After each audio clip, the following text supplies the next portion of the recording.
그러나 천년 만년을 살아도 사람은 죽어요. 사람이 한번 나서 죽는 것은 정한이치요 죽고 난 다음엔 심판이 있습니다. 이러므로 예수 없이 아무리 오래 살아봤자 별 효과가 없습니다. 사람이 천년 살아도 죽으면 그 기후에는 지옥인 것입니다. 이러므로 죽음이 없는 영원한 세계에 들어가서 살 수 있도록 구원을 받아야 짧게 사는 것도 괜찮고 오래 사는 것도 효과가 있지, 구원을 받지 못하고 사는 것은 살았다는 이미 죽은 목숨과 한 가지이기 때문에 오래 산다고 해서 그렇게 큰 자랑할 것은 없는 것입니다. 그러니 사라가 127세를 살았으니 굉장히 살았습니다. 이러므로 사라의 나이가 옛날에 90세가 될 때는 그렇게 인물이 이쁘고 다른 임금들이 그를 아내로 삼으려고 빼앗아갈 정도였던 것을 우리가 짐작하고도 남음이 있습니다. 사라가 90될 때는 아주 청춘이었습니다. 그러나 90에서 100, 110, 120, 130 그러니까 90세 이후로 40년을 더 살았으니까 사라의 나이가 상당히 긴 연세를 살았다는 것을 알 수 있는 것입니다.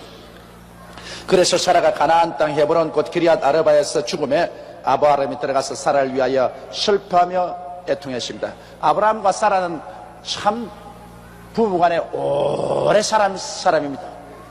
아마 아브라함이 몇 살에 결혼했는지는 모르겠지만은 좌우간 아브라함과 사라는 적어도 함께 산 연수를 따진다면은 아브라함이 30살에 결혼했다고 하더라도 거의 100년을 같이 살았습니다. 여러분, 사람이 100년을 같이 살면은 미운 정, 고운 정이 들어도 이만저만 들지 않을 것입니다. 100년을 같이 살다니, 보통 우리가 부부간에 살면은 50년을 같이 살면은 많이 살았다고 합니다. 그것도 일찌감치 결혼해야 50년을 같이 살 수 있습니다. 요 사이는 대개 50년 같이 살기 힘들어요. 그러나 아브라함과 사라는 100년을 같이 살았으니 그들이 미운 정, 고운 정이 깊어들었고, 그래서 사라가 세상을 떴을 때 아브라함이 들어가 사라를 위하여 슬퍼하며 애통했다고 말했습니다. 그가 땅을 치며 울었습니다. 애통했습니다. 그 사이 자기 부인이 죽어서 애통하는 사람들 가끔 있지만은 별로 많지는 않아요.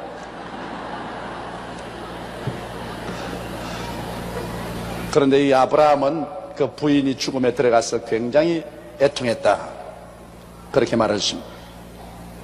최근에 들은 이야기인데, 이거는 우리 교회 가정에서 부부간에 이제 50대가 다 된 분인데, 그 부인이 아유 나 몸 아파서 죽겠다, 몸이 아파 죽겠다. 그러니까 남편이 뭐 죽겠어?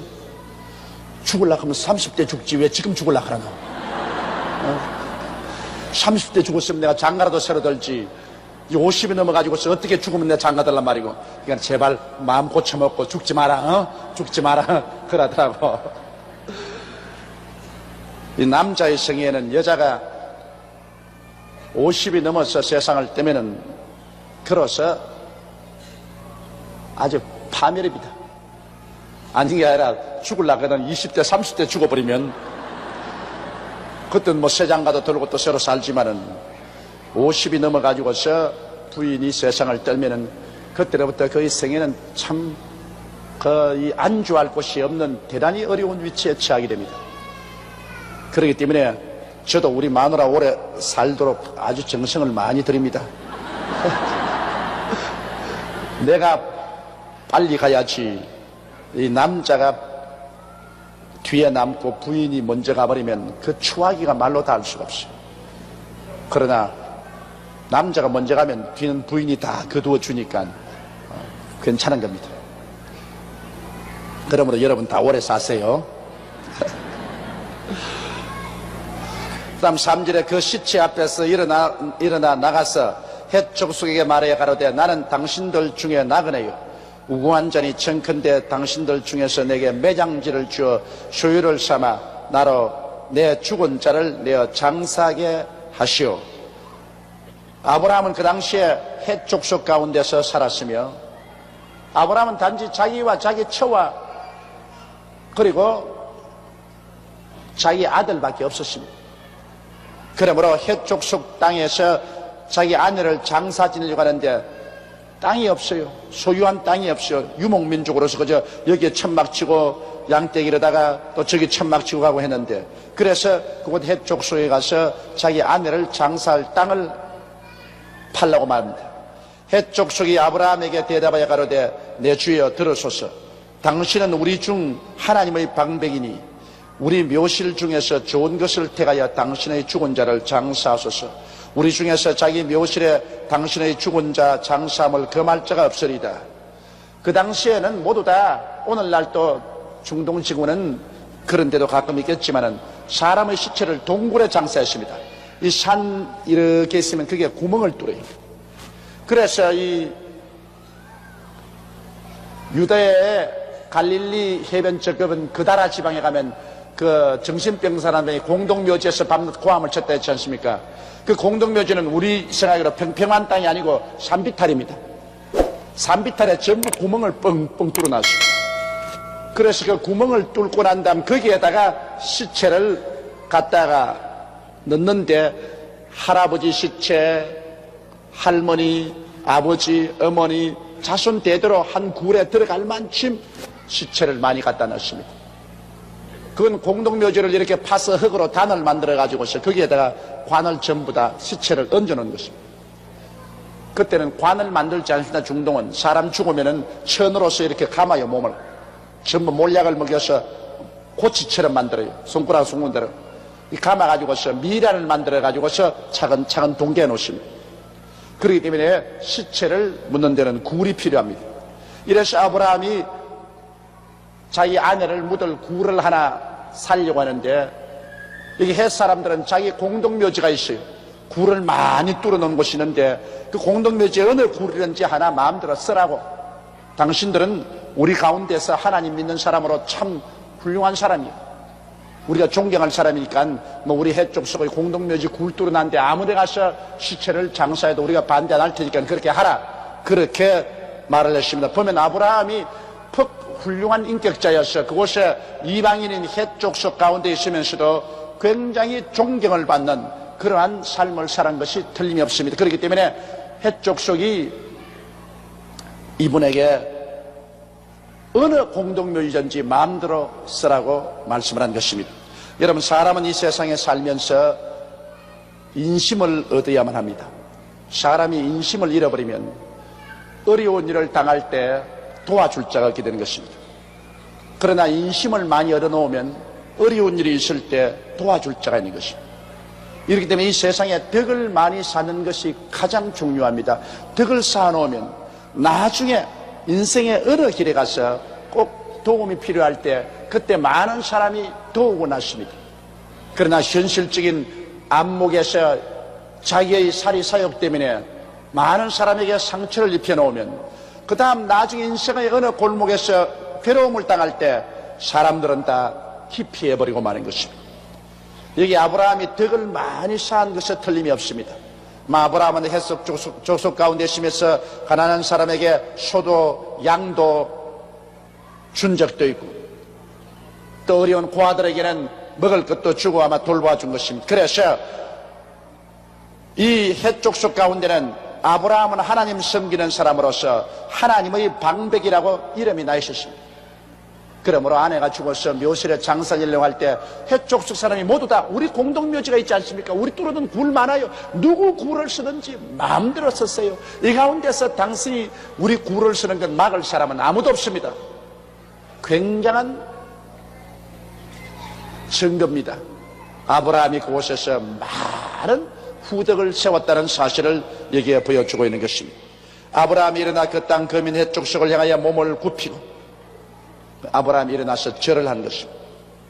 여러분, 동양 사람들은 인사가 절을 하는 것이고 서양 사람들은 악수하는 것입니다. 서양 사람들은 좀처럼 절 안 해요. 악수를 해요. 그렇기 때문에 서양 사람들의 절은 악수고 동양 사람들의 절은 절입니다. 그런데 어떠한 사람들은 절하는 것조차도 우상 경배하는 것이라고 해서 절을 안 한다, 절하는 것은 나쁘다. 서로 자식이 부모에게 절하는 것도 나쁘다. 정초에 가서 세배 드리는 것도 우상 숭배다, 그렇게 말하는 사람이 있는데 나는 그것 동의하지 않습니다. 여러분, 어떻게 정초에 가서 부모에게 세배하는 것이 우상 숭배입니까? 부모가 어떻게 우상이 됩니까 도대체?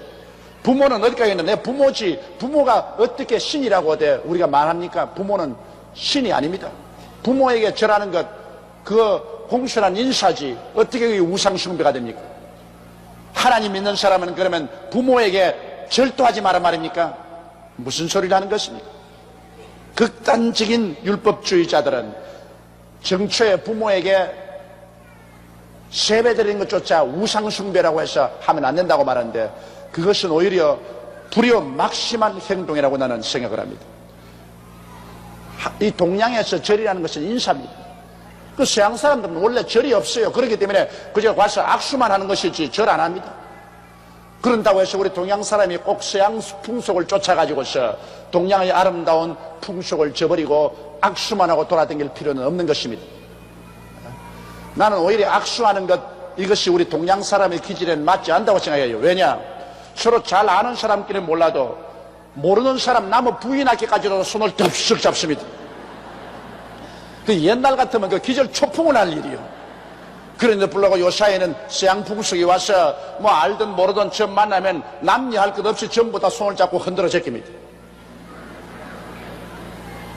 그게 별로 득스럽지 않습니다. 그러나 이렇게 허리를 굽혀 절하는 거야. 거리를 두고 있는 것이니까 그건 뭐 아는 사람도 좋고 못하는 사람도 좋고, 보통 때는 이렇게 절하고 국회의원 나왔을 때는 이렇게 절하고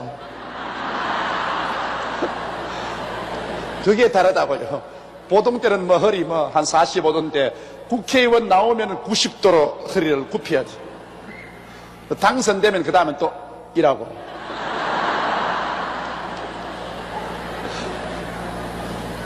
그 허리를 굽혀 절하는 것은 이 동양 사람의 인사법입니다. 반드시 우상 숭배하는 것은 아닙니다.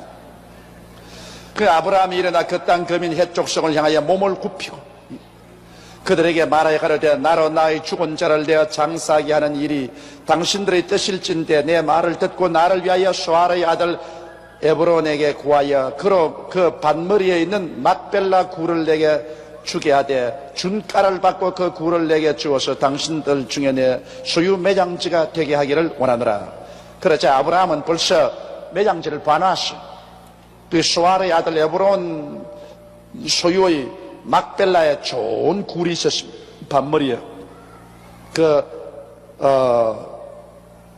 수알의 아들 에브론이 아마 자기 가족 묘지를 하려고 파놓은 굴인 것 같습니다.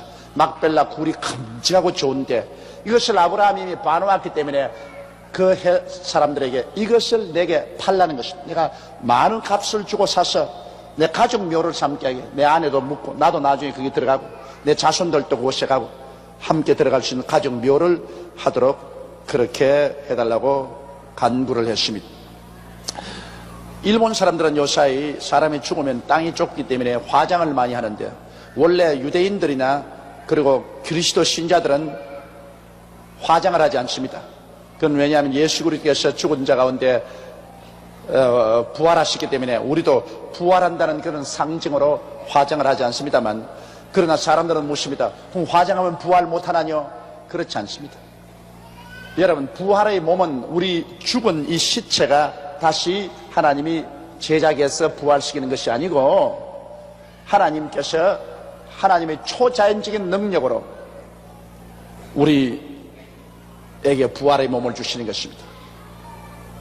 그러므로 성경에는 부활할 때 공동묘지에서 부활할 것이라 이렇게는 말하지 않아 놓았었습니다. 예수님께서 무덤에서 부활하시기 때문에 우리도 다 우리 무덤에서 부활할 것이라고 이렇게 생각은 하고 있지만은, 그러나 반드시 묘지에서 부활할 것이라 이렇게 말은 안 해놨습니다. 그럼 묘지 없는 사람은 어떻습니까? 전쟁 치다가 공중에서 그냥 전투기에 총알이 맞아서 폭발해버린 사람은 묘지가 없어요. 공중에서 사나해버렸습니다. 공중에서 사나해버린 사람 묘지가 없는데 어떻게 합니까? 또 그렇지 않으면 바다에서 항해하다가 바다에서 그만 파손해가지고서 죽었습니다. 그런데 그 죽은 시체를 물고기들이 뜯어먹어 버렸었어요. 그 물고기가 뜯어먹은 것을 어부들이 잡아가지고서 또 시장에 와서 팔아버렸어요. 그 시장에서 파란 고기를 또 먹었어요. 그것이 몸이 되었어요. 그럼 부활의 날에 네 몸이다, 내 몸이다. 너 몸 속에 내 몸 3분의 1이 들어있다. 너에게도 3분의 1이 들어있다. 내놓아라. 이렇게 한다면 그 고약하기 짝이 없습니다. 또 어떤 사람들은 공동묘지에 가가지고서 그것을 다 정리해 과수원을 만들었습니다. 거기에 사과나무, 배나무를 심었는데 이걸 들어가서 시체에 있는 모든 그 양분을 빨아서 사과를 맺었, 배를 맺었. 그 시장에 팔았. 사람들은 시체의 양분을 빨아먹어서 사과가 된 것을 먹고 배를 대는 먹었. 부활의 날에 부활을 하려고 딱 보니까 자기 시체의 많은 부분이 사과가 배가 돼가지고서 사람들이 먹어놨대. 그거 찾으러 다니려면 팔도강산을 다 돌아다녀야 돼요. 그러니까 무덤이 헤쳐지고 거기에서 부활하는 것은 상징적인 깊은 의미가 있는 것입니다. 그것은 죽음을 이기고 부활한다는 의미인 것입니다. 반드시 공동묘지가 있어야만 부활한다는 의미는 없습니다. 그러나 내가 생각하기에는 주님이 강림하실 때 죽은 자들이 먼저 일어난다고 할 때 상징적으로 예수 믿는 사람들의 무덤들이 다 헤쳐질 것을 나는 알고 있습니다. 그건 난 상징적입니다. 언젠 죽으면 다 철폐래. 그래서 그 묘지가 다 철폐되고 그리고 사람들은 부활의 몸을 얻고 살아남은다면 변화되어서 공주로 올라갈 것입니다. 왜냐하면 죽은 자들이 지금 무덤에 들어있지 않습니다. 안식교인들은 예수님 재림할 때까지 무덤에서 잠든다고 하는데 그렇지 않습니다. 여러분, 사람이 죽으면 육신의 장막집은 벗어버리고 그 속사람은 낙원에 들어가서 주님과 함께 있게 되는 것입니다. 이 시체라는 것은 여러분 손톱하고 한 가지입니다. 손톱 이거 여러분 살아있을 때 자르면 굉장히 아파요. 손톱 길어진 거는 가위로 아무리 잘라도 아프지도 않고 여러분 손톱 잘라난 것 그거 이렇게 모시고 있습니까? 그거 썰어내버려 버립니다. 그 죽은 자란 손톱과 한 가지예요. 잘라서 내버려도 하나도 아프지도 않고 아깝지도 않은 것처럼 우리 몸이 살아있을 동안에 이게 우리 그할 천막이지. 이게 무너지고 나면 이거 아무 아까울 것 없어요. 이거 흙이에요. 이 수분과 흙으로 돼 있어요. 그렇죠? 수분과 흙은 흙으로 돌아가 버리면 그뿐이에요. 우리 속에 있는 우리 영혼이 이것을 장막집으로 삼고 있다가 천당으로 올라가는 것이죠. 그래서 주님 강림하시길 기다리다가 주께서 함께 데리고 와서 그날에 부활의 몸을 얻고 살아남는 우리들도 변화되는 것입니다. 눈 깜짝할 사이에 이 육의 몸이 변화되어 버리고 마는 것입니다. 그래서 새 몸을 얻게 되는 것입니다. 그러나 유대인들은 화장을 하지 않고 반드시 그대로 매장을 하는 것입니다. 흙 속에 파묻지도 아니하고 굴 속에 갖다 넣는 것입니다. 굴 속에 갖다 넣는 것입니다. 때 에브론이 헷족속 중에 앉았더니 그가 헷족속 곧 성문에 들어온 모든 자의 듣는 때 아브라함에게 대답하여 가로되 이제 흥정이 붙습니다. 그 당시에는 언제나 회의를 할 때 성문에서 합니다. 왜냐하면 성문에는 많은 사람들이 들락날락하기 때문에 회의 장소를 성문에서 하는데 바로 헷족속이 사는 그 성문에서 아브라함이 이 인원을 하는데 그때 그 헷족속이 이제는 아브라함과 흥정이 붙는데 그 헷족속의 성문에 들어온 모든 자의 듣는 데서 에브론이 말을 했습니다. 그 땅이 에브론 소속이니까 아브라함에게 대답해 가로되 내 주여 그리 마시고 내 말을 들으소서. 내가 그 밭을 당신께 드리고 그 소의 굴도 내가 당신께 드리되 내가 내 동족 앞에서 당신에게 드리오니 당신의 죽은 자를 장사하소서. 참 인심이 후합니다. 돈 받을 필요 없습니다. 내 밭과 내 밭머리에 있는 그 막벨라 굴도 당신에게 선물하겠다. 그러니 그 밭도 당신 가져가고 굴도 가져가시오. 아주 선물로 주겠다고 합니다. 이것만큼 아브라함이 인심이 후했었습니다. 그가 많은 선한 일을 해놓았었습니다. 그러니 그가 어려울 때 아낌없이 재산을 아브라함에게 내주겠다고 하는 사람들이 많이 생기는 것입니다. 여러분 이것을 꼭 잊지 마십시오. 인생은 오늘 하루 만나서 얼굴을 대고서 살지 않습니다. 인생이란 내일이 있고 다음 달이 있고 명년이 있고 그렇게 살아갑니다. 그러므로 오늘 하루만 보겠다고 서로 물고 찢으면 그 다음에 내일 모레는 내게 도움이 필요할 때 어떻게 합니까? 사람들이 한 것은 항상 혼자는 못 삽니다. 앞에서 끌어주고 뒤에서 밀어줘야 사는데 사람은 그러므로 언제나 후덕해야 됩니다. 여러분, 덕을 많이 쌓은, 아브라함이 덕을 많이 쌓은 것을 얘기해 볼 수 있는 것은 이 해쪽 속에 에브론이 자기의 밥뿐 아니라 막벨라 굴을 그대로 가져가는 것입니다. 아브라함이 이에 그 땅 백성을 대하여 몸을 굽히고 다시 아브라함이 절을 하고 그 땅 백성이 듣는데 에브론에게 말하여 가로되 당신이 합당히 여기면 청컨대 내 말을 들으시오. 내가 그 밥값을 당신에게 주리니 당신은 내게서 받으시오. 내가 나의 죽은 자를 거기 장사하게 놓으라. 에브론이 아브라함에게 대답하여 가로되 내 주여 내게 들으소서. 땅값은 은 400세겔이나 나와 당신 사이에 어찌 교기하리까. 당신의 죽은 자를 장사하소서.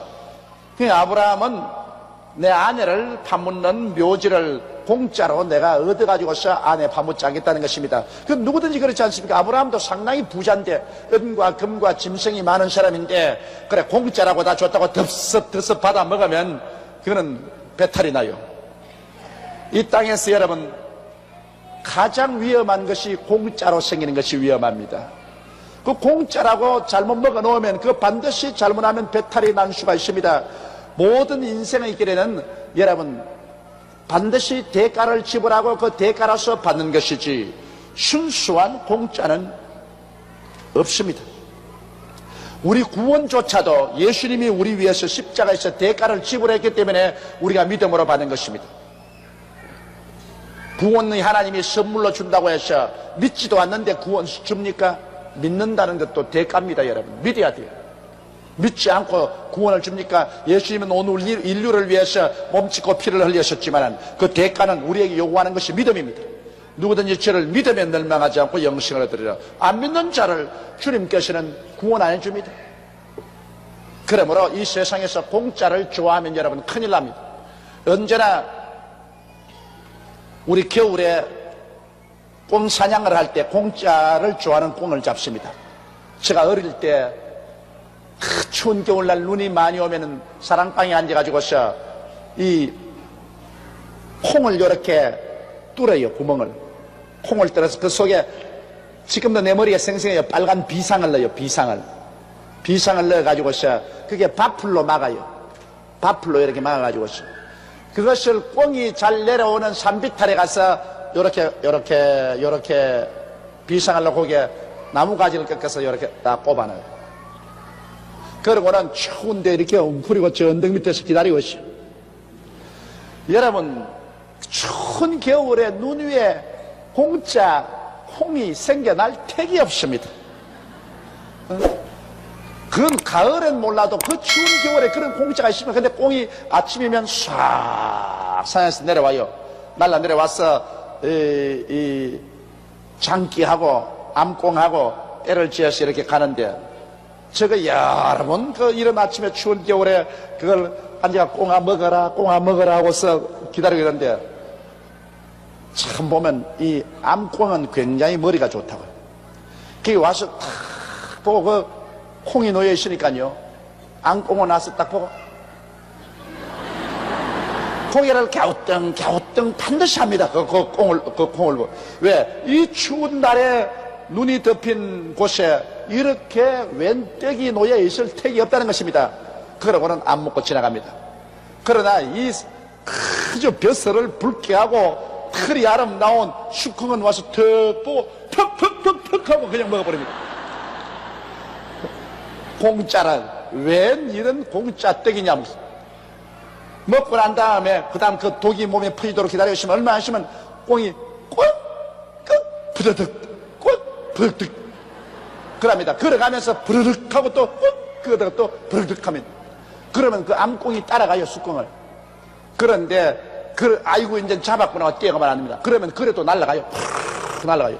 완전히 뻗어서 발을 이렇게 뻗고 일어설 때까지 기다려야 돼요. 그러면 가서 그 꽁을 주워와요. 그래서 꽁을 잡던 기억이 납니다. 그러면서 저희 속으로 늘 생각이를, 야, 이 녀석아, 공짜가 어디 있느냐?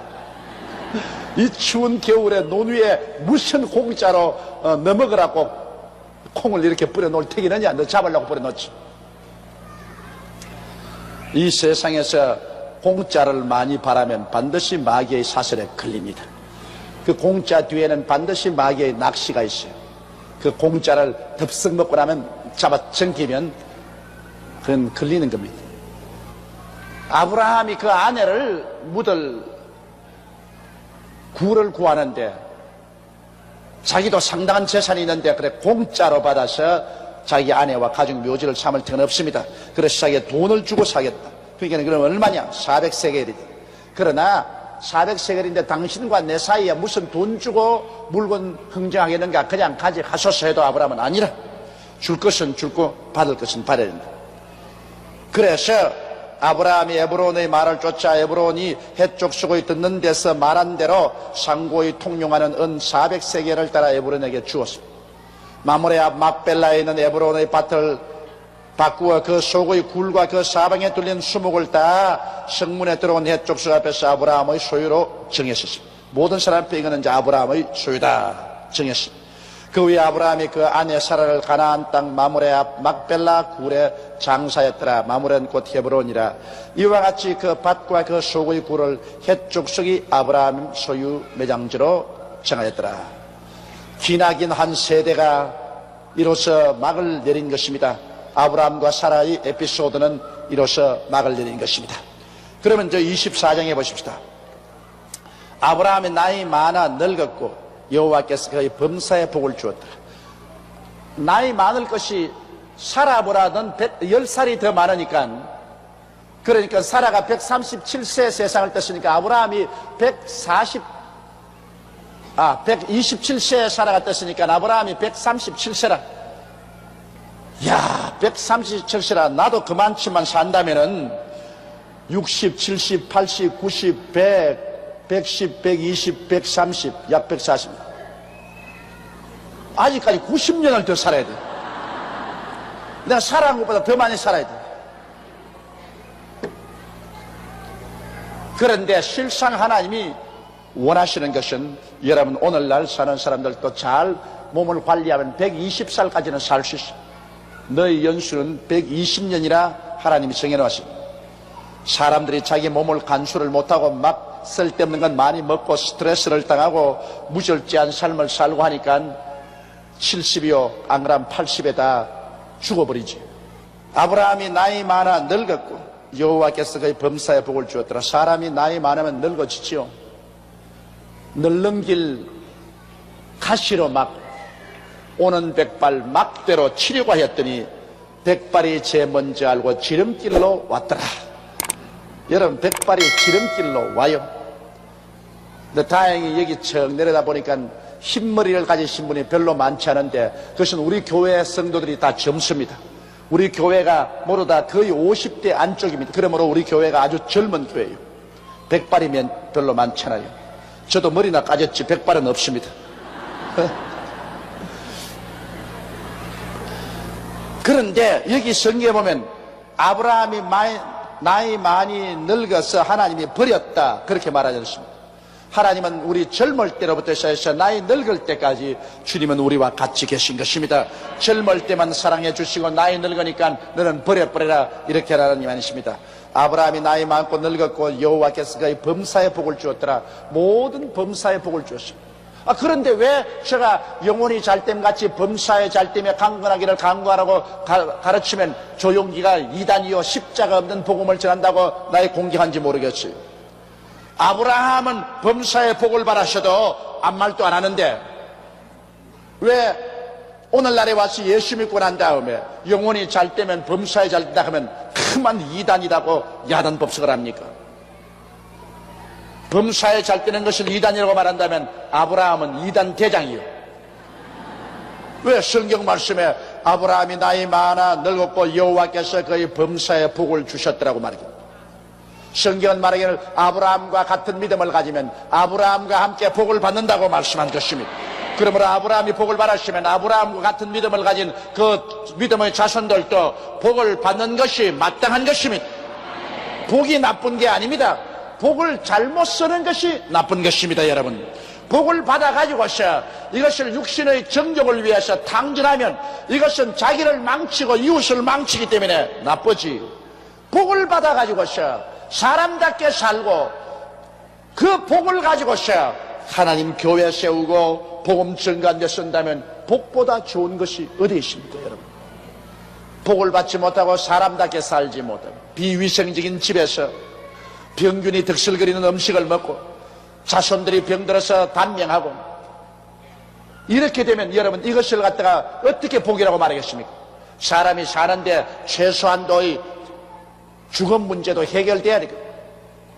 이 식주 문제도 위생적으로 사람답게 살 수 있도록 해결돼야 돼요. 자식들도 남처럼 교육시킬 수 있어야 되겠어요. 이러기 위해서는 범사에 잘 떼야지. 복을 받아야지. 예수 믿으면 복 받는 것이 아니다. 기복신앙 이것은 이단이다. 예수 믿고는 복을 달라면 안 된다. 그러면 예수 믿고 난다 하면 그럼 누구에게 복을 달라고 기도합니까? 예수 안 믿는 사람은 이럴 성신이나 산에 가서 나무나 돌이나 바다를 보고도 기도를 하는데 하늘과 땅을 지으신 복의 근원인 하나님께 예수 믿는 사람 복 구하지 말라면은 그럼 우리는 어디 가서 복을 구합니까? 사람은 복을 받지 않고는 살 수가 없는데 하나님은 복의 근원인데 우리가 복을 받기 위해서 하나님을 이용하는 것은 그는 미신적인 신앙이지만 우리가 하나님을 충실히 잘 섬기는 영혼이 잘됨 같이 예수 믿고 하나님을 충실히 잘 섬기는 사람이 자동적으로 하나님께서 복을 주어서 범사에 잘 되기를 기대하는 것은 당연한 이치요 올바른 신앙인 것입니다. 이것은 절대로 나쁘지 않습니다. 다른 사람이 뭐라고 그래도 여러분 말하십시오. 아브라함도 범사에 복을 받았더라. 나는 아브라함의 아들 딸이니 아브라함과 함께 복을 받는다고 말씀을 하십시오. 아브라함이 자기 집 모든 소유를 맡은 늙은 종에게 이르되 청컨대 내 손을 내 환도벽에 넣어라. 자, 종도 늙었다. 젊었을 때 아브라함께서 다메섹의 엘리에셀이라는 사람을 종으로 취했는데 이제 종도 아브라함과 일생을 같이 지내면서 늙었습니다. 이분이 이름은 안 했지만 틀림없이 다메섹에서 구한 종인 엘리에셀입니다. 아브라함이 자기 집 모든 소유를 맡은 청직인 늙은 종에게 이르되 내 손을 내 환도뼈 곁에 넣어라. 옛날에는 맹세를 시킬 때 그 손을 환도뼈 밑에 넣어가지고서 맹세를 시켰습니다. 그래서 맹세시키는 장면입니다. 내가 너로 하늘의 하나님 땅의 하나님이신 여호와를 가리켜 맹세케 하노니 너는 나의 거하는 이 지방 가나안 족속의 딸 중에서 내 아들을 위하여 아내를 택하지 말고 내 고향 내 족속에로 가서 내 아들 이삭을 위하여 아내를 택하라. 자, 이제는 아브라함이 자기 아들 이삭이 나이 많았습니다. 여러분 이 성경 가운데 아마 이삭이 제일 나이 많아서 결혼을 했지 않나 그런 생각이 듭니다. 이삭이 나이 60에 결혼을 했으니까요. 60까지 이삭은 결혼을 못했습니다. 아마 어머니가 살아계실 때 너무 사랑해가지고서 결혼을 안 시켜준 것 같습니다. 외아들의 여러분 어머니니까 독차지하려고 하지 나무 딸을 구해가지고서 나누어 가지려고 그랬습니까?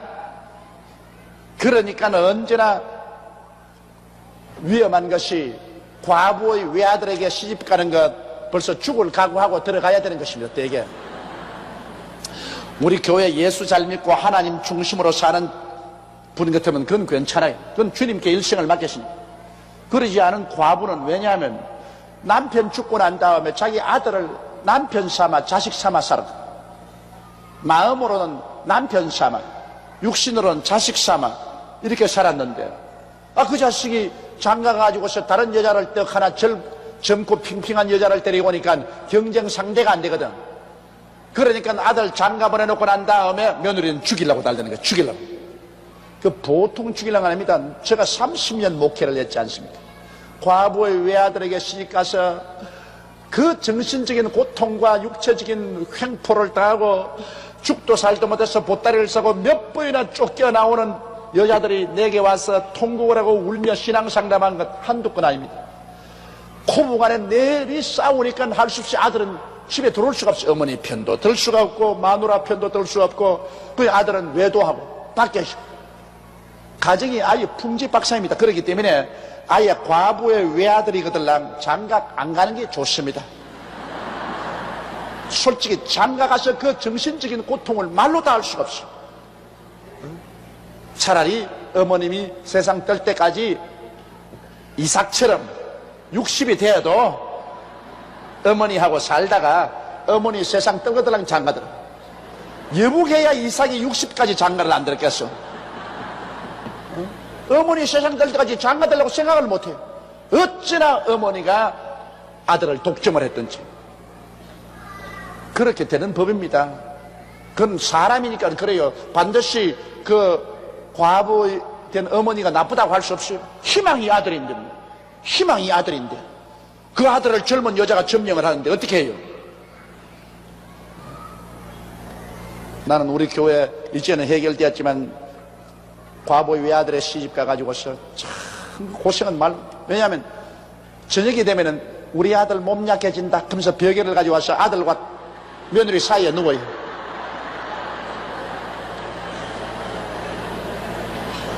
시집 간 첫날부터 우리 아들 몸 약해진다면서 벽에를 가지고 아들과 며느리 사이에 눕습니다.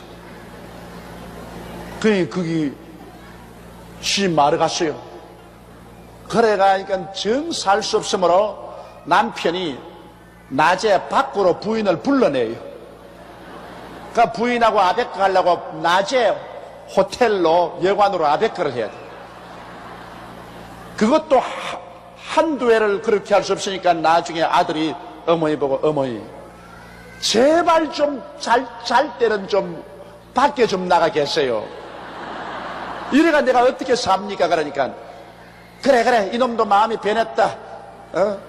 지금 마누라에게 완전히 환장을 해가지고서 자기 건강을 지켜주려는 애미도 모르고 이제 변했다. 그러면서 그 다음에는 딱 가서 문을 아들하고 며느리하고 자는 방문을 열어놓고 거기에 밤새도록 쪼그리고 앉아 있는 겁니다.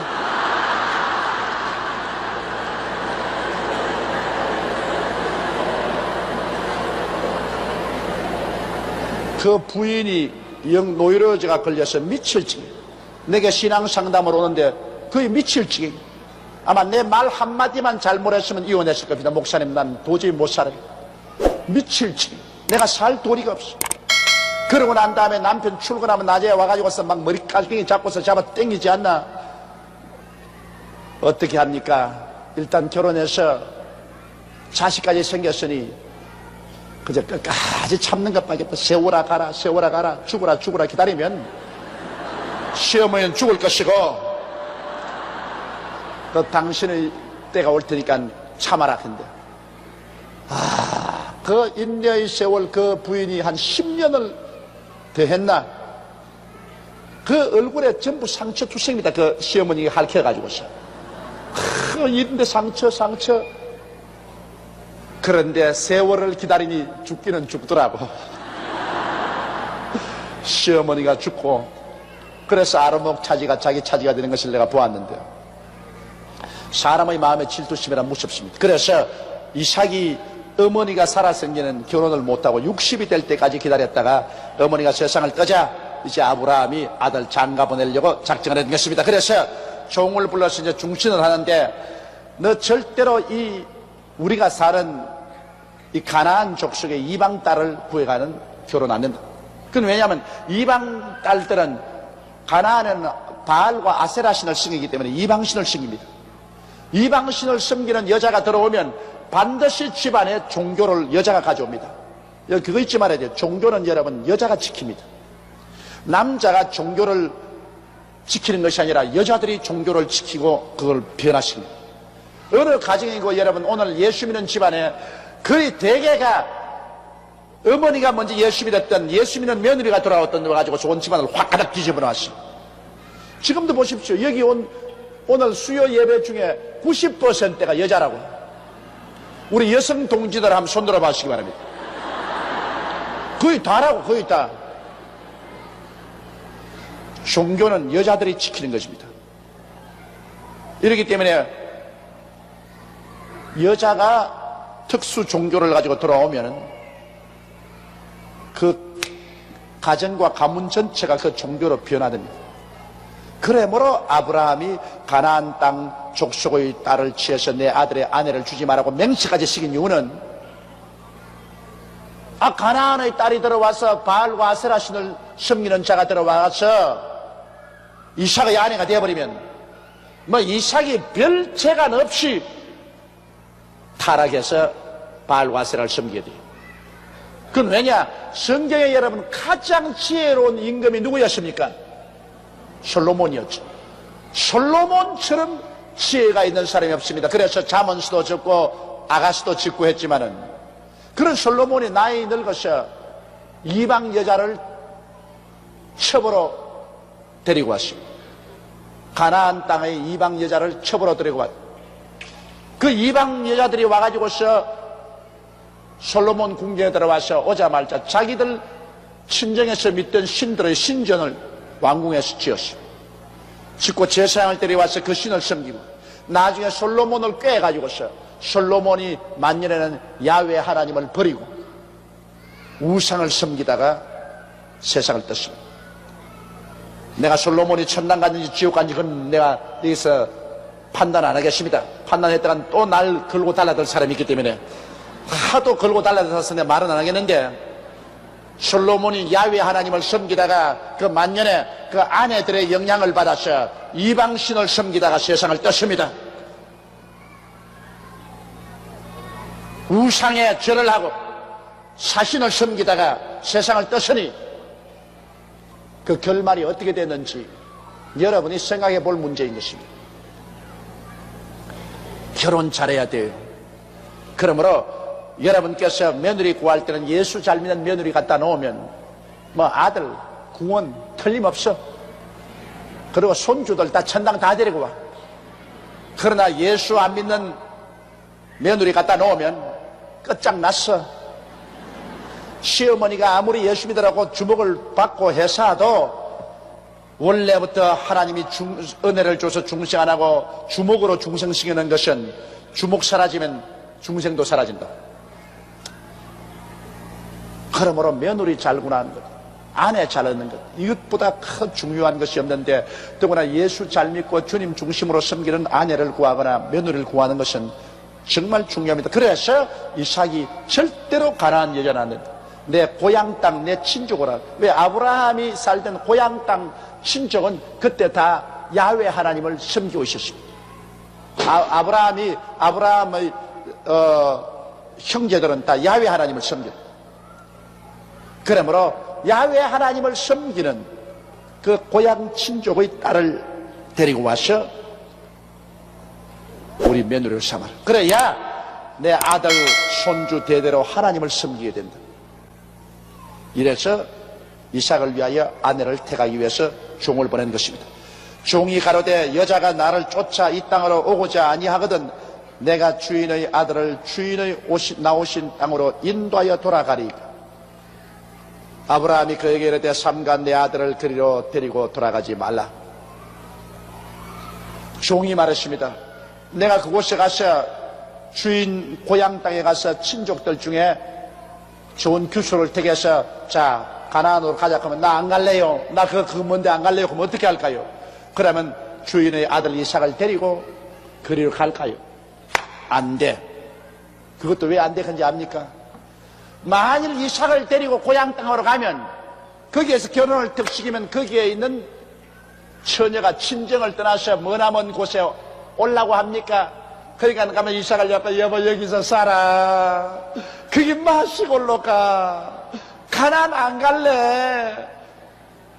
그래 가야지. 그러면 한 달만 더 살아. 한 달만 있으면 이제 가야지. 2달만 더 살아. 1년만 더 살아. 이거 잡혀버린다. 그 남자들이 굉장히 센 것 같지만은 실제는 여자들의 영향력을 너무나 깊이 받기 때문에, 그러므로 아들을 보냈다가는 다시는 하나님이 가라는 가나안 땅으로 아들이 안 돌아오고 말 테니까 이것도 하나님 뜻을 거역하는 것이 된다. 이것도 안 되겠다. 그러니 아브라함의 며느리 구하는데 상당히 신경을 많이 썼어요. 사람도 가나안 딸은 안 되고 고향 땅에 딸을 줘야 되고, 그 다음에 아들은 반드시 여기에 두고 며느리를 여기 데리고 와야지. 아들을 데리고 고향 땅에 가서 장가를 보냈다가는 그 땅에 주지 않고 말 것이니 그것은 절대로 안 된다. 조건을 분명히 했습니다. 여러분, 시집 장가 갈 때도 자기가 택하는 상대의 조건이 분명해져 가지고서 그 조건에 맞으면 결혼해야지, 조건도 아무것도 없이 그냥 바라보고서 눈 맞은 사람만 있는가 살피면은 그건 잘 택할 수가 없습니다. 자기가 원하는 조건을 정해놓고 그 조건에 어지간히 맞으면 결혼을 해야 돼요. 아브라함이 그에게 이르되 삼가 내 아들을 그리로 데리고 돌아가지 말라. 하늘의 하나님 여호와께서 나를 내 아버지의 집과 내 본토에서 떠나게 하시고 내게 말씀하시며 내게 맹세하여 이르시기를 이 땅을 내 시에게 주리라 하셨으니 그가 그 사자를 내 앞에서 보내실지라 내가 거기서 내 아들을 위하여 아내를 택할지니라.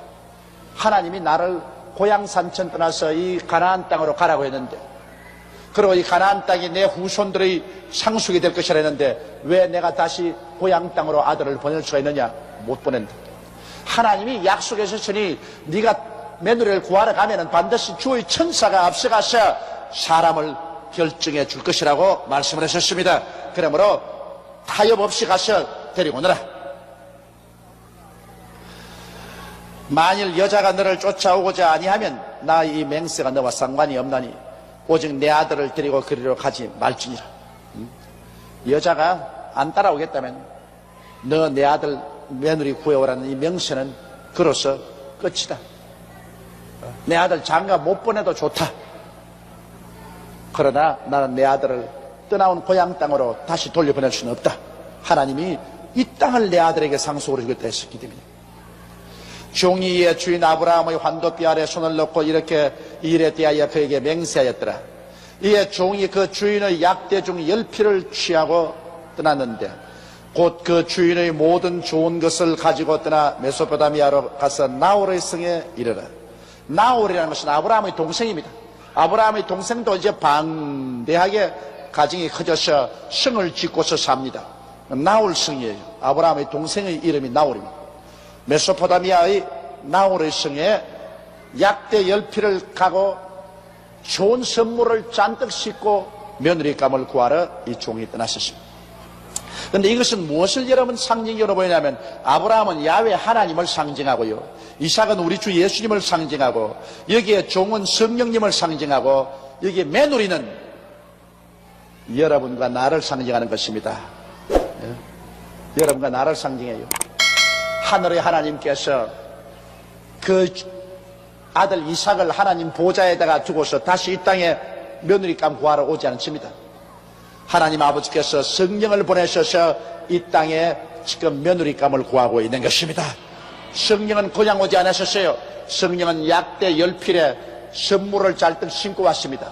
성령은 오중복음과 삼박자 축복을 가지고서 약대 잔뜩 싣고 오늘 이 땅에서 며느리감을 구하는 것입니다. 하나님은 이 며느리감을 구해서 천당으로 데려오라 그러지, 예수님을 이 땅에 내려와서 며느리감하고 같이 살아라 말하지 않습니다.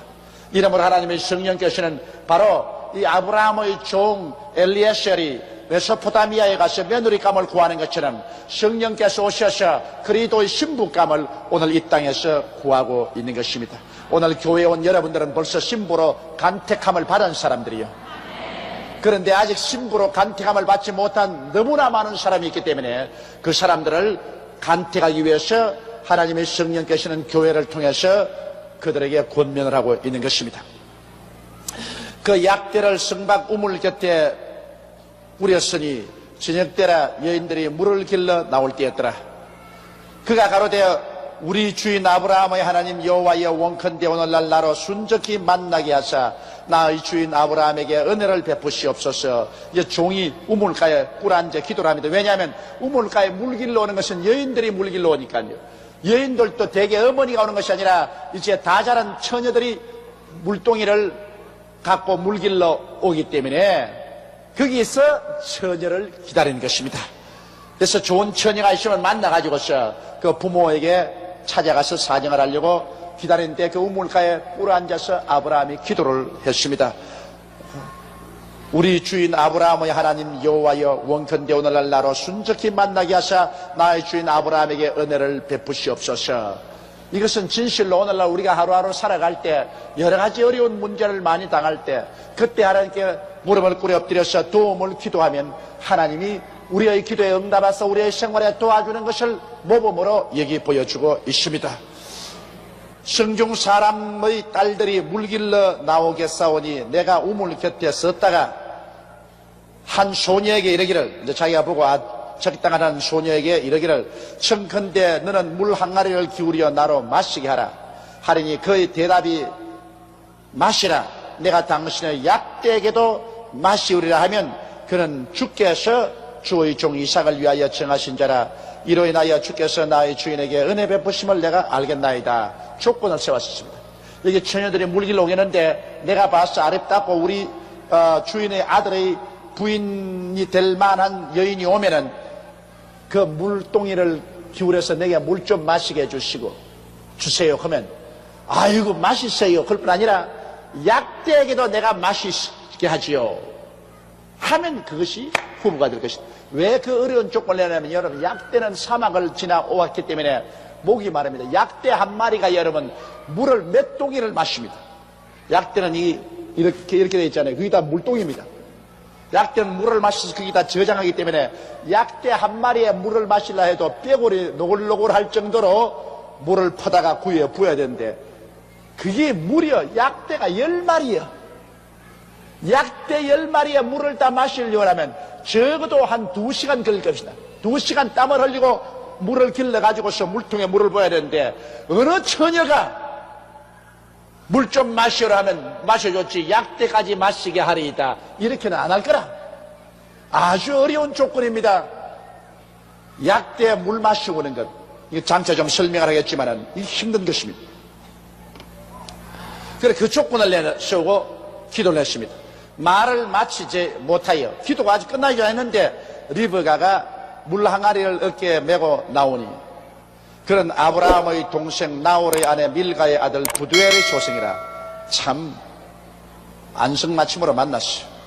이 리브가는 그 족보를 따지면 아브라함의 동생이 나홀 아닙니까? 그럼 나홀은 이삭의 쓴 삼촌인데 삼촌 어머니 밀가에게 낳은 아들 부두엘은 이종 사촌이거든. 그냥 사촌이거든. 친사촌인데 그 부두엘의 딸이니까 그러면 조카지. 그렇잖아요. 그러니까 이삭의 조카야. 이삭의 조카가 리브가인데 나중에 이삭의 아내가 된 것입니다. 그 옛날 아브라함은 배다른 동생하고 살았고 또 그 아들은 자기 삼촌 딸하고 결혼했으니까 조카하고 결혼했습니다. 그 소녀는 보기에 심히 아리따고 지금까지 남자가 가까이 하지 아니한 처녀더라. 그가 우물에 내려가서 물을 그 물 항아리에 채워가지고 올라오는지라 종이 마주 달려가서 가로되 청컨대 내 물 항아리의 물을 내게 조금 마시오라. 그가 가로되 주여 마시소서 하며 급히 그 물 항아리를 손에 내려 마시게 하고 마시기를 다음에 가로되 당신의 약대도 위하여 물을 길어 그것을 배불리게 마시게 하리이다 하고 급히 물 항아리의 물을 구유에 붓고 다시 그르려고 우물로 달려가서 모든 약대를 위하여 깃는지라. 그 사람이 그를 묵묵히 주목하여 여호와께서 과연 평탄한 길을 주신 여부를 알고자 하더니 약대가 마시기를 다음에 그가 반세겔 중 금고리 한 개와 10세겔 중 금 손목고리 한 상을 그에게 주며 가로되 내가 네 딸이냐 청컨대 내게 구하라. 내 부친의 집에 우리 유숙할 곳이 있느냐. 그 여자가 그에게 이르되 나는 밀가가 나홀에게 낳은 아들 부두엘의 딸이니이다. 또 가로되 우리에게 집과 보리가 족하며 유숙할 곳도 있나이다. 이에 그 사람이 머리를 숙여 여호와께 경배하고 가로되 나의 주인 아브라함의 하나님 여호와를 찬송하나이다.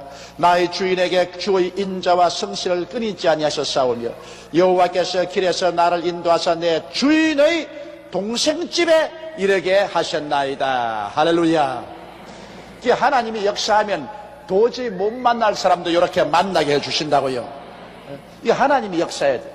하나님이 축복을 해주시면 안 된 일도 자꾸 되게 만들어주고 도저히 인간으로 만날 수 없는 사람도 이렇게 딱 만나게 되는 것입니다. 이제 여기에 리브가가 나와서 물을 좀 달라니까 내가 당신에게 물을 마시고 약대에게도 물을 마시오리 돼서 약대 10마리에게 구유에 물을 부어줘. 그 약대들이 우물가에 앉아가지고서 물 달라고 고함을 칩니다. 왜 사막을 건너왔으니까 얼마나 목이 마르겠습니까? 그러니 이건 뭐 물을 길러서 부어도 끝이 없이 마른 땅에 물 빨아당겨서 쫙 빨아먹으니 견딜 수 없지. 그러나 리브가는 아무 말도 안 하고 이 10마리에게 물을 딱 퍼미겨서 왜 하고 우는 약대를 잠잠하게 했다. 약대가 물을 다 마시오니까 비로소 아브라함의 종이 와서 금목걸이 금팔찌를 주면서 이제 당신이 누구냐? 당신을 집에 가서 내가 유숙하겠다. 이렇게 해서 이삭의 부인을 택하는 과정이 시작된 것입니다. 그럼 여기에서 우리가 배울 교훈은 뭡니까? 하나님 오늘 성령께서 여러분과 나를 하나님의 자녀로 택하실 때 여러분에게 시험해 보는 것이 있습니다. 물론 우리가 예수 그리스도를 믿음으로 말미암아 구원은 받습니다. 구원 받지만은 구원의 문에 들어왔다가 떨어진 사람도 많이 있는데요.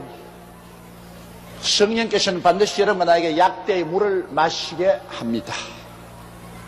하나님의 성령께서는 여러분과 나에게 하나님의 축복을 많이 가져왔었지만은 그 축복을 약대에서 내려가지고 나누어 주기 전에 먼저 물부터 먹이는가 안 먹이는가 보는 것입니다. 나중에 이 약대가 싣고 온 그 굉장한 선물을 리브가와 그 가족에게 다 내려서 나누어 주었습니다만 그것을 싣고 오는 것은 약대입니다. 약대는 물을 달라고 고함치기 때문에 약대 물 먹이는 것은 여간 고통스럽고 괴로운 것이 아닙니다.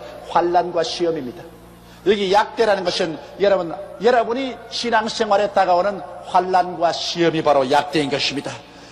환난과 시험이 여러분 하늘나라의 선물을 싣고 옵니다. 환난과 시험이 없으면 우리의 생활 속에 아무런 선물도 안 가지고 와요. 그러나 환난과 시험이 다가와서 우리가 환난과 시험에 물을 먹여가지고서 이를 잠잠케 놓으면 그 환난과 시험이 바로 여러분과 나에게 큰 선물을 불어넣게 되는 것입니다. 이러므로 너희가 여러 가지 시험을 만나거든 온전히 기쁘게 느끼라고 한 성경 말씀이 여기에 이루어지는 것입니다. 이러므로 여러분이 나는 시험을 안 당하면 좋겠다, 환난이 안 다가오면 좋겠다, 십자가가 없으면 좋겠다고 생각하는 사람이 있으니까 그런 사람 같으면 역시 하나님의 축복도 받지를 못합니다. 환난은 동등 그 이상의 축복을 반드시 가지고 옵니다. 환난을 여러분 참기가 힘들어 그렇지 환난을 참고 견디면 그 뒤에 동등 혹은 그 이상의 축복을 반드시 가져오게 되는 것입니다. 그런데 자, 여러분의 집에는 어떤 약대가 있습니까? 어떤 집에는 시아버지 시어머니가 약대라 물 달라고 왜 하고 있습니다. 그러면 그 시아버지 시어머니에게 시중 다들고 기도해드리고 참는 것이 약대 물 먹이는 것입니다. 어떤 사람들은 1년을 물 먹여야 되고 2년 3년을 물 먹여도 안 되는 데가 있습니다. 그러나 여러분 예수 믿고 난 다음에 약대 물 달라고 시아버지 시어머니가 왜 하거들랑 물 먹여야 돼요.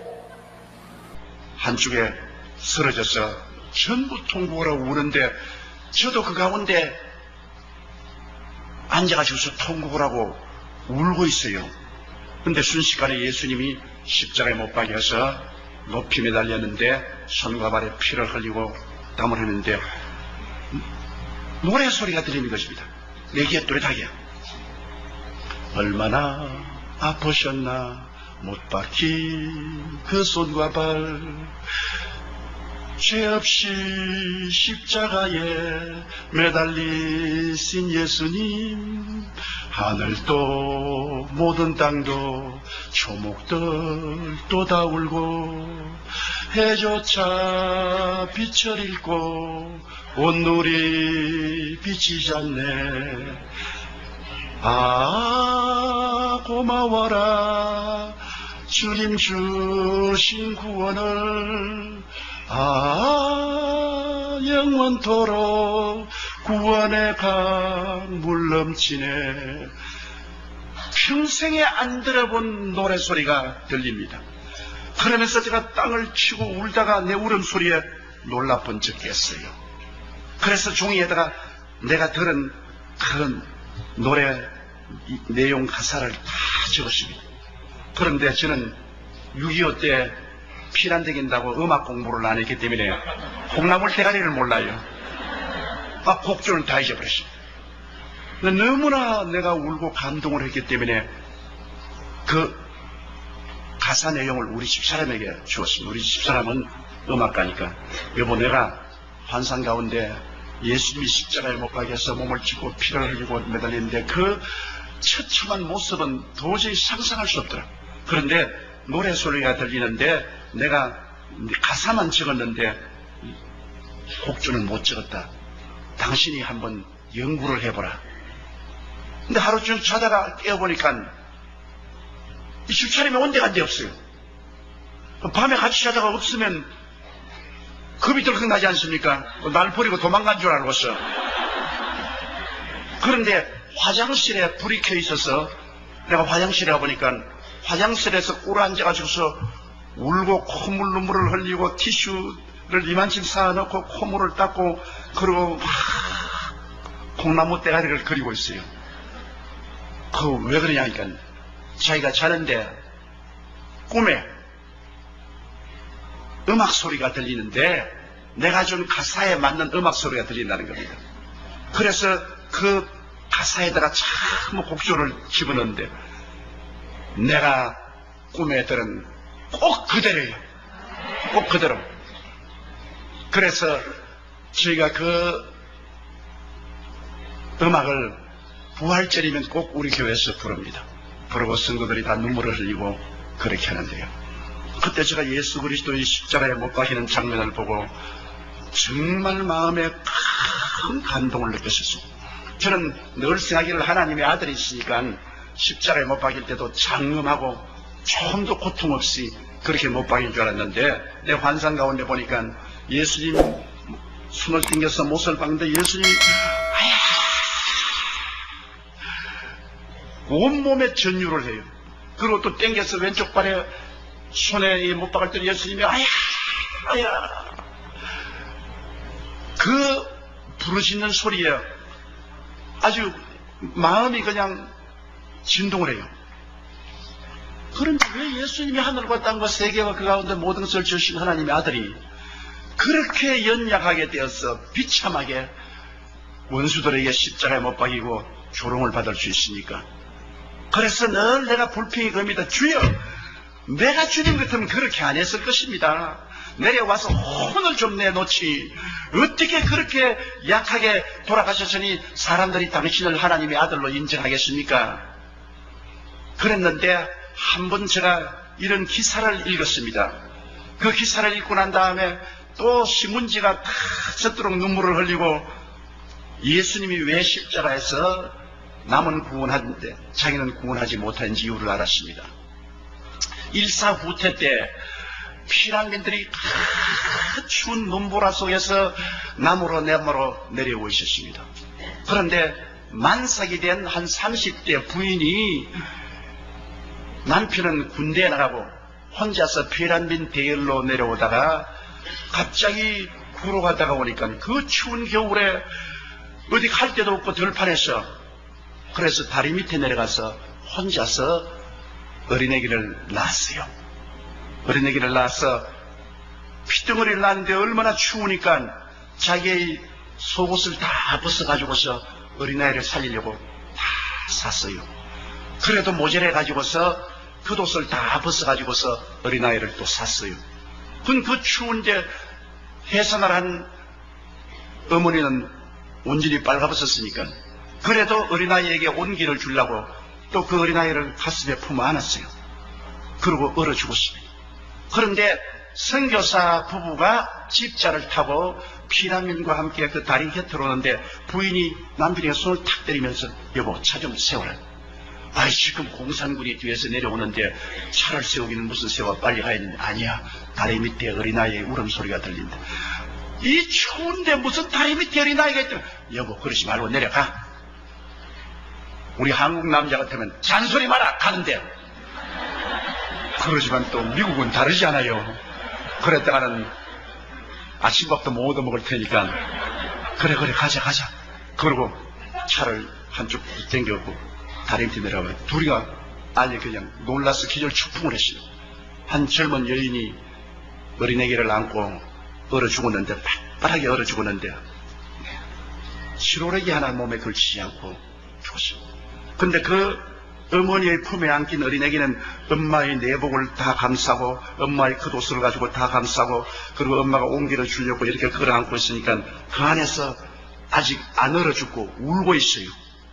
그래서 그 선교사 부부가 그 어린아이를 빨리 그 손에서 뽑아내고 그리고 거기에 그 시체를 눕혀서 덤불로 이렇게 좀 덮어놓고 그리고 차를 타고 서울로 내려왔어요. 그리고 미국으로 건너왔습니다. 그리고 한 20년의 세월이 지나갔어요. 걔를 양자로 받아들여가지고 잘 키워가 대학까지 공부를 시켰는데 하루는 그 청년이 아버지에게 와서 아버지는 서양 사람이고 나는 동양 사람 아닙니까? 도대체 나를 어디에서 죽었습니까? 이야기를 해 주십시오. 그래 아버지가 네가 언제고 이 질문을 할 줄 알았다. 그러므로 사실 너를 우리가 키운 것은 1.4 구태 때 피난 내려오다가 다리 밑에서 너희 어머니가 너를 낳고 너를 살리려고